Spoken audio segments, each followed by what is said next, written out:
What's going on, guys? Shane here with another trainer's tip. So in this video, we're going over 3 standing submissions, but more specifically, 3 chokes, standing chokes, all right? These are great for restraints, but you can also submit someone, choke them out unconscious. And here's our disclaimer is be very careful with these. These can be fatal. Use your own discretion, all right? These are great for law enforcement, doormen, bouncers, or even a street fight. Reason being is you submit someone standing, you don't have to take it to the ground, all right? You don't risk getting stomped, kicked, anything down on the ground. We always suggest, recommend keeping a street fight standing. All right, let's move forward with the first one. One that you've probably seen before is a standing guillotine choke. See this in MMA a lot, all right? I shoot in for a sloppy takedown. My neck is exposed. All right, let me rewind a little bit here. And immediately, Ant takes his same side hand, and he will chop underneath of my chin right here. Okay, so now his forearm is in my neck. Okay, he's going to take his other hand here. He's going to reach over, and he's going to lock hands. And now the pressure, he's going to lift straight up. All right, you do not want to flex and pull out this way. A lot of people will pull their hands out and pull out that way. No, no, no. You want to go straight up. All right, chop right into the neck. This is a blood choke. All right, sometimes it can be an air choke where you're sort of attacking the trachea. Quick explanation of the differences. A blood choke attacks the carotid arteries. You're going to pass out in a matter of seconds. Okay, air choke is it attacks the trachea. Most of the time they're going to pass out due to pain, usually straight ahead in the center of your neck, or for however long you can hold your breath for. All right. Usually that's going to be like a thumb in the neck or something like that, but this is going to be your forearm, your bicep attacking the carotid arteries, Ant's lifting straight up. That's going. Like I said, I'm going to pass out in a matter of seconds. Let's get a side view of it right here. Ant has a gable grip. Now the important thing is that you lock up your hands. I like doing an S grip where I'm grabbing just my fingers together. The important thing is that you have a tight grip. You're not letting go. Pressure's going up this way, and your hips are going in this way. Okay, so that you can get your leverage. You can really attack that neck. And another thing you can do too, if it's available to you, is put their back up against the wall so they have nowhere to go. Okay, it's going to give you even more leverage, more pressure on the neck. You see this one in UFC when they get a guy up against the cage. All right, cool. All right, easy peasy. Let's move on to the next one. There's the tap.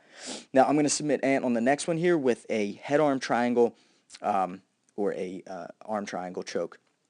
I'm sorry, head-arm choke or a arm triangle choke. Okay, so the setup here, trying to show different setups, is Ant's going to throw a right hand, and as he does, I sort of throw a right hand of my own, it looks like. Watch, he throws that right hand, I slip, because we're incorporating head movement, boxing head movement, slipping my head out of the way, dodging that punch, and my right hand shoots across here, and it's going to wrap around his head. You'll see the back of his neck, and I'm going to grab my own bicep. Grab your own bicep. Grab your own bicep. Remember that, okay? So let's watch in slow motion.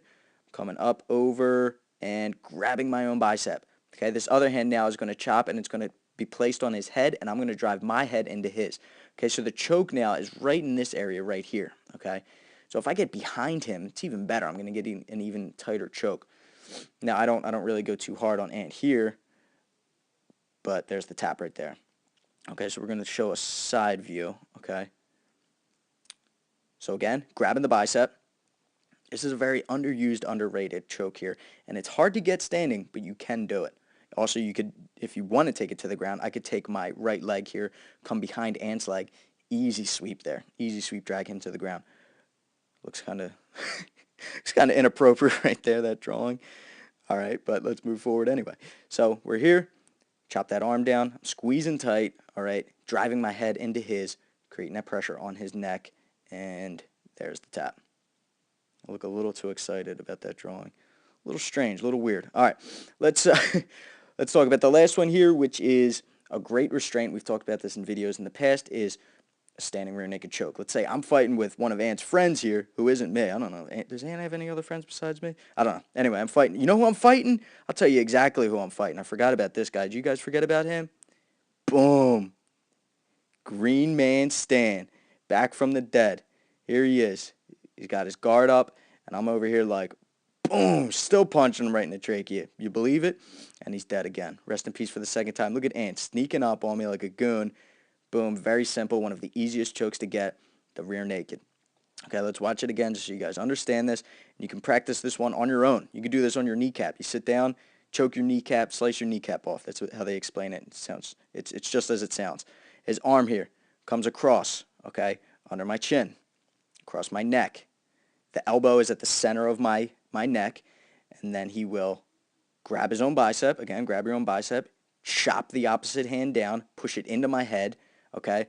Now, as he pushes his hands down, it's gonna as if to chop my head off, right? All that's doing is creating more pressure on my neck there. You can already see it, and I kind of gagged a little bit on this one because he is really tight. And from the side, right here, okay, he's grabbing his own bicep right here, okay. He's chopping the hand across this way, which is pushing down into my head. Pressure is going here. Bada bing, bada boom. There it is. There's the submission. All right, guys, there are 3 submissions for you. Again, use your own discretion. Be careful with them. Until next time, make sure you sign up for My Fight Gym and subscribe so you can get the fight tips before your opponent does. Until next time, I'm Shane with Fight Tips, self-defense for the underdogs.